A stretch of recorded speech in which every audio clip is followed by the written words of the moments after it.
सध्या महाराष्ट्रात अवकाळी पावसाचा कहर सुरू आहे। सोसाट्याचा वारा, गारपीट आणि मुसळधार स्वरूपाचा पाऊस महाराष्ट्रातल्या अनेक ठिकाणी बरसतोय। आज सकाळीच नवी मुंबई परिसरात पावसाच्या सरी बरसल्या। याचबरोबर महाराष्ट्रातल्या अनेक ठिकाणी सुद्धा पावसाच्या सरी बरसतायत। गारपिटीची सुद्धा शक्यता पुढचे काही दिवस असल्याचं हवामान खात्याने म्हटलंय।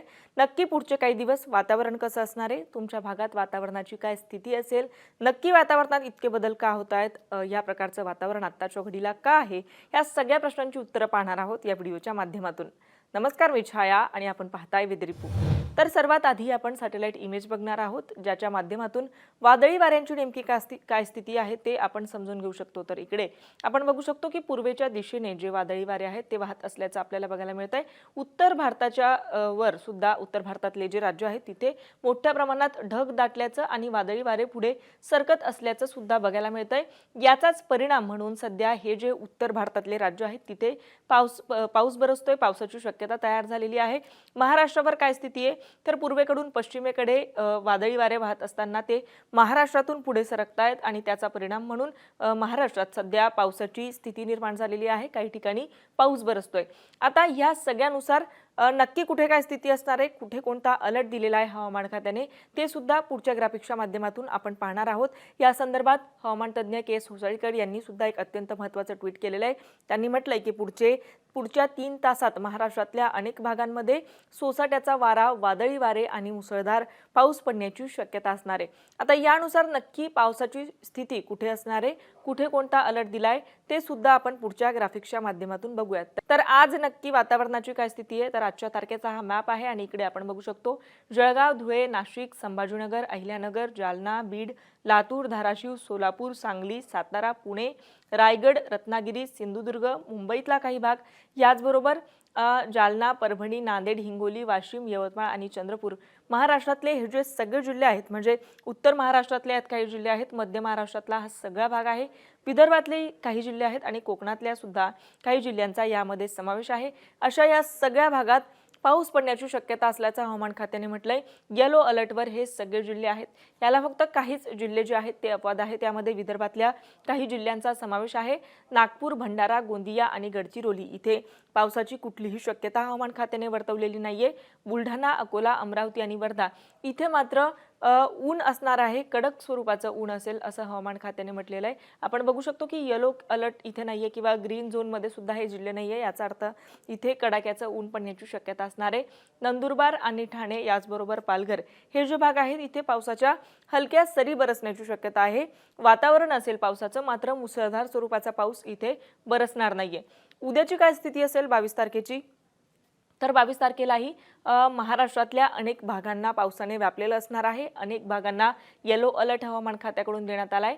त्यामध्ये जळगाव, नाशिक, संभाजीनगर, अहिल्यानगर, पुणे, रत्नागिरी, सिंधुदुर्ग, सातारा, सांगली, कोल्हापूर, सोलापूर, धाराशिव, लातूर, याचबरोबर अमरावती, यवतमाळ, चंद्रपूर, नागपूर आणि गडचिरोली या सगळ्या जिल्ह्यांचा यामध्ये समावेश आहे।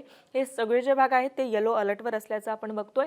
तर उर्वरित इतर जे जिल्हे आहेत तिथे अलर्ट दिलेला नाहीये, मात्र पावसाची स्थिती असू शकते, ढगाळ वातावरण असण्याची शक्यता असणार आहे। मुंबईत सुद्धा पाऊस पडण्याची शक्यता असणार आहे।